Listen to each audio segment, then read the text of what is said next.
Pandemiyada жашообуз, көз карашыбыз кандай өзгөрдү? 2020 жыл жалпы эле адамзат үчүн эң башкача, күтүүсүз жагдайларга толуу жыл болду. Бир жагы жаңы жыл, өзгөчө жыл деп тосуп алсак, экинчи жагынан адам баласы үчүн сыноолорго бай жыл болду. Дал ушундай сыноолордун бири бул коронавирус пандемиясы. Бул илдет канчалаган мамлекеттерге өз таасирин тийгизип, канчалаган элдердин өмүрүн алды. Бул илдет өлкөбүз Кыргызстандын да маңдайына жазылгандыктан, биз деле бул илдетке каршы күрөштүк жана күрөшүүдөбүз. Жылдар бою өзгөрбөстөн келе жаткан жашообуз кылт эдип, биз өз өмүрүбүз үчүн көпчүлүк топтолгон жайлардан, кинотеатр, китапкана, музейлерден баш тартып, үй шартында өтүү гигиенаны сактоого туура келди.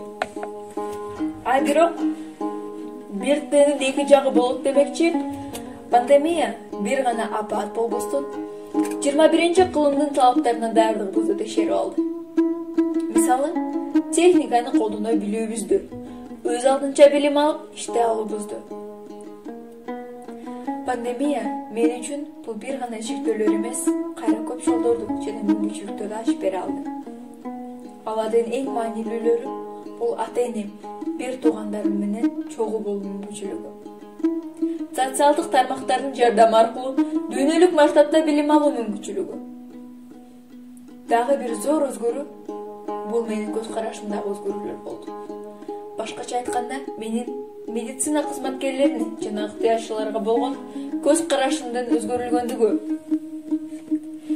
Дарыгерлик бул бир гана акча табуу ыкмасы деп ойлоп жүргөн болсом, эми дарыгер бул улуттун эң күчтүү тирөөчү экендигине толук көзүм жетти.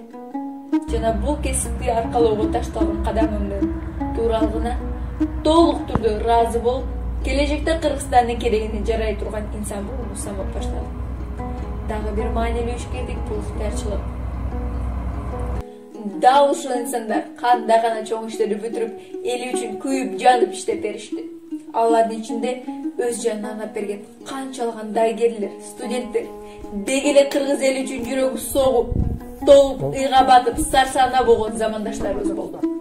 Күн сайын элдин көзүн ачып, коронавирус илдетинин маанилүүлүгүн элге жеткирүү үчүн онлайн консультациялар байма-бай чыгып турду. Дал ушул инсандар арасында айта кетчү топ бул педагогдор. Билим ээлери билим берүү системасын үзгүлтүккө учуратпоо үчүн кандай гана чараларды колдонушпады. Ар бир студент, ар бир окуучу менен тыгыз байланышта уланышты.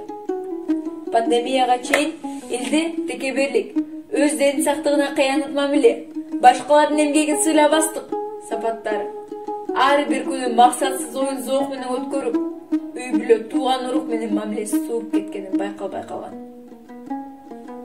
Пандемия эң бир чоң апаат болгону менен ал биз үчүн чоң тарбиялык дараметке ээ болду.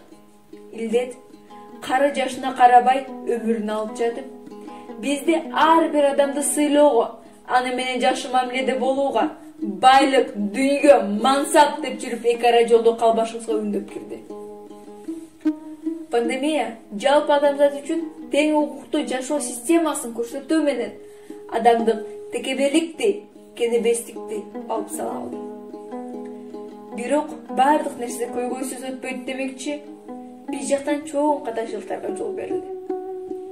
Медицина кызматкерлеринин эскертүүсүн эске албай, эрежелерди сактабай жүргөнүбүз илдеттин тез жана массалык жайылуусуна шарт түздү.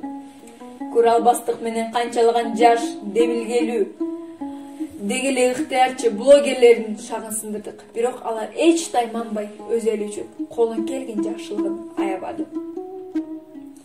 Эми сөзүмдү жыйынтыктап жатып айтар элем. Пандемия коркунучу дагы эле босогубузда турат.